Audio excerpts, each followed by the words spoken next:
కావలి TDP కార్యాలయంలో CM సహాయ నిధి చెక్కులను పంపిణీ చేశారు ఎమ్మెల్యే కావి కృష్ణారెడ్డి.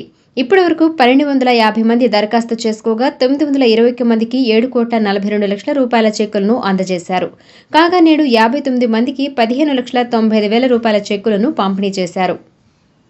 ఈ సందర్భంగా ఎమ్మెల్యే మాట్లాడుతూ రాజకీయాలకు అతీతంగా సీఎం సహాయ నిధి చెక్కులను అందిస్తున్నామని తెలిపారు. రాష్ట్ర ముఖ్యమంత్రి నారా చంద్రబాబు నాయుడు ఆశీస్సులతో కావలి నియోజకవర్గం ఎంతో అభివృద్ధి చెందుతుందని పేర్కొన్నారు. పల్లె ప్రాంతాలన్నీ కూడా పండుగ వాతావరణాన్ని ఘనంగా కల్పించే విధంగా ప్రతి గ్రామాల్లో ఊరు వాడ ఈ రోజున అన్ని కార్యక్రమాలు నిర్వహించుకున్నారు.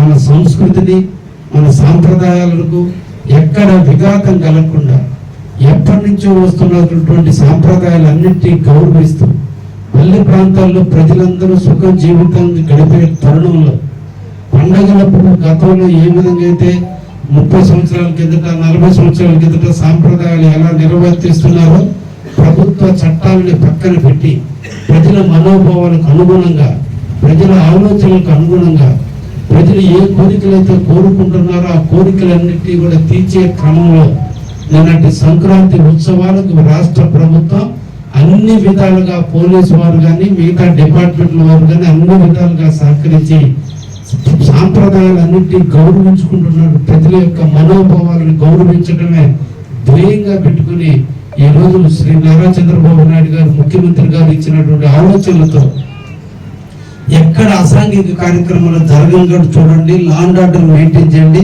కానీ వాళ్ళ సాంప్రదాయాలు వాళ్ళ పద్ధతులకు ఎక్కడ విఘాతం కలగకుండా చూడండి అనేటువంటి సూచనల మేరకు ఈరోజు రాష్ట్ర ప్రభుత్వంలో ఈ రాష్ట్రంలో అన్ని దిక్కుల కూడా నిన్నటి రోజున సంక్రాంతి చాలా ఘనంగా కూడా నిర్వహించుకోవడం జరిగింది.